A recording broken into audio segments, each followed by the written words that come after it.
Hi guys, and welcome back to Movies That Matter with the Viking, and it's been confirmed that Ray Fisher himself, Cyborg, will appear in the 2022 Flash solo film. Now, if you remember back in January when the crossover was happening between the CW, Ezra Miller's Flash showed up in the world of CW on The Flash with Grant Gustin. One of the key words that he used when talking to Grant Gustin was Victor was right.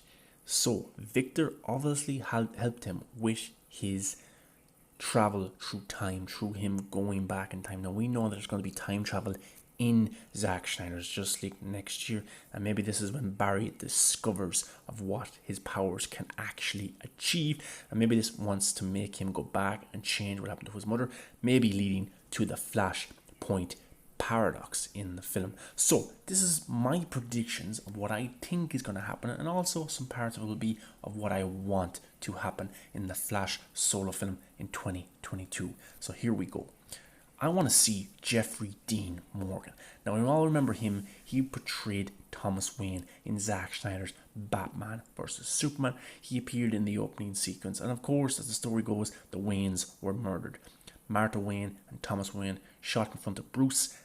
But it was very interesting the casting that Zack Snyder made. He casted Jeffrey Dean Morgan as Thomas Wayne. He casted Lauren Cohen as Martha Wayne. Now, two big actors, two actors that are actually on The Walking Dead. So that kind of got people thinking, you just don't cast these type of actors for such a small role unless you're thinking about using them down the line and in the future. Of course, Jeffrey Dean Morgan has a great relationship with Zack Snyder. They worked on Watchmen together where he played the comedian, and then earlier this year Jeffrey Dean Morgan posted a picture of him in the comedian mask saying, "Here's to a masked return in 2020. So is he pointing at him returning in the Flash movie? Now that would be cool.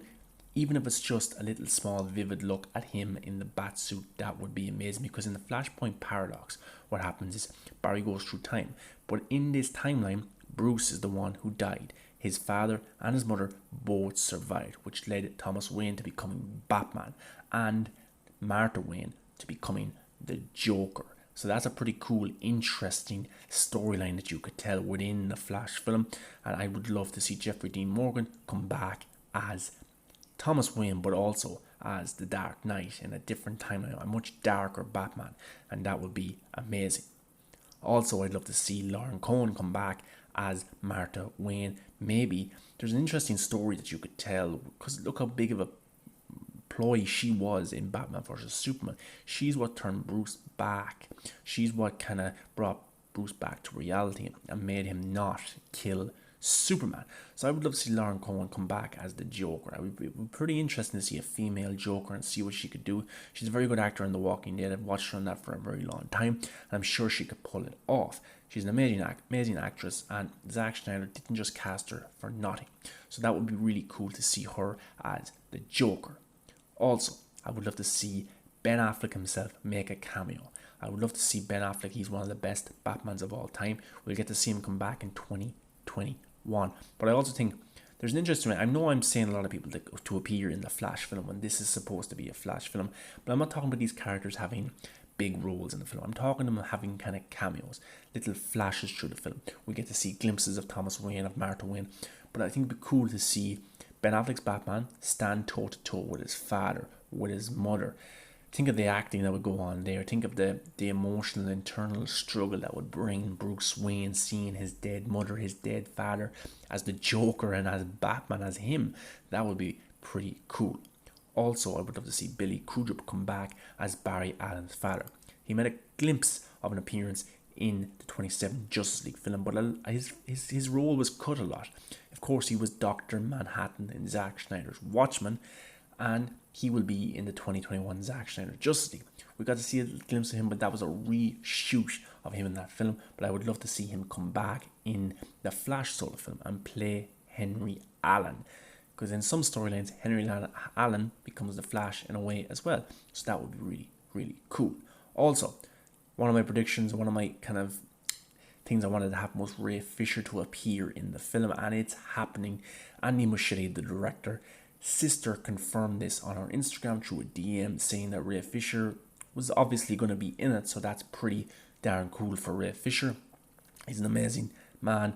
He's a very positive guy, and I can't wait to see him. So does this mean we're going to see appearances from Aquaman, see appearances for Wonder Woman in this film? Why not? Even if it's just a 1-2 minute scene, that would still be cool. It would tie everything together in such a cool, natural way. It doesn't have to be a progression of Aquaman's story in his solo films or Wonder Woman's story in her solo films, because remember guys, we're working now with a multiverse in the DCEU, and we're working with a speedster in Flash who can manipulate time in good ways and also bad ways. So we could see something like we've seen in comics before, where Aquaman takes on Wonder Woman, two of them fight.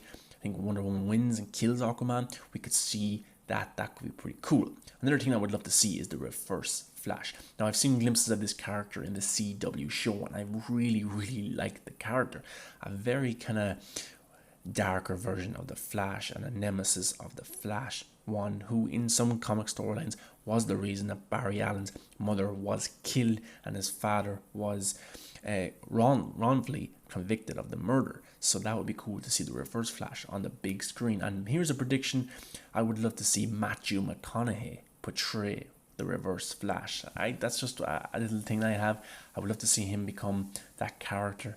I think he would pull it off really well with the right director in the seat, because Andy Muschietti did a great job on the It films and had a really good stellar cast for Chapter 2, and I thought that film did very well at managing the chemistry between the cast, and I think he could do very well with directing Matthew McConaughey as the reverse Flash. Another prediction I have, which might seem a little bit obvious, but I think Ezra Miller will give a very good performance of Barry Allen of the Flash in his solo film. Look, in 2017 his character was butchered. His character was rewritten, reshot by Joss Whedon and Jeff Johns. So listen, he is a talented actor. Just go look at some of his earlier work. He's very good, and that's the reason Zack Snyder cast him in the first place. So what I'm predicting is all the people who say he's a bad Flash, he's a bad actor, I'm going to say you're going to be proven wrong. You're going to be proven wrong in his solo film. He's going to have time to breathe, to really get into the character and act. But I also think in 2021 in Zack Snyder's Justice League, it will be a completely different kind of character in terms of the way Zack was going to do it compared to Joss Whedon, and will be a little bit back on Ezra Miller's side with the character. But I think where he will ultimately shine is in his solo film under Andy Muschietti. I think he will give a great performance, and we've been wanting a Flash on the big screen for years and years, and this is our time. And I think Ezra Miller will not leave us in any doubt that he is the man for that speedster role. There's also been a lot of talk that Iris West may be recasted in Andy Muschietti's version of the Flash. Of course, was played by Kirstie Clemons in Zack Snyder's Justice League, and she was completely cut from that film. We will see her in 2021, but there is talks that she could be recasted, and I'm going to make a prediction that she won't be recasted. I'm sure they will make a deal, they will make a contract, because I think Zack Snyder's Justice League will have a lot to do with it. If Zack Snyder's Justice League was not coming out in 2021, I would think that maybe they would recast and do their own version of the character. But now, since that film is coming out and the Flash is going to be on HBO Max with the same actor and then going to be on the big screen, I think that they will just keep her as Iris West for continuity. But who knows, it could be changed. Andy Muschietti might have someone else in mind. But we have to remember, guys, this is Andy Muschietti's version of Flash. We are in the multiverse of the DCU. Directors have their visions and they are allowed to go ahead and make them in whatever way they want. Because look, we have the Batman coming from with Matt Reeves. We have Todd Phillips' Joker. We've got the DCU. We got the big screen stuff with Aquaman and Wonder Woman. We've got the stuff on HBO Max. We've got Titans, Doom Patrol. We've got so many shows, so many different movies, incarnations of these characters. So we're living in a multiverse where anything can happen. Anybody can appear in anything. The CW proved that with Ezra Miller showing up. So look, we can't give these directors too much shit. We have to let them do their own thing, their own vision, their own version, because this is what the DCU has become now. It's not just Man of Steel, Batman vs Superman, Wonder Woman, that universe. It's not just that. It's a lot more, and we have to give the director respect. But anyway, guys, let me know your thoughts and what's your predictions for the Flash solo movie. You think any of mine will be right or wrong, or what would you like to see yourself? Anyway, guys, let me know in the comments. Don't forget to like, subscribe, and until next time, guys, stay positive.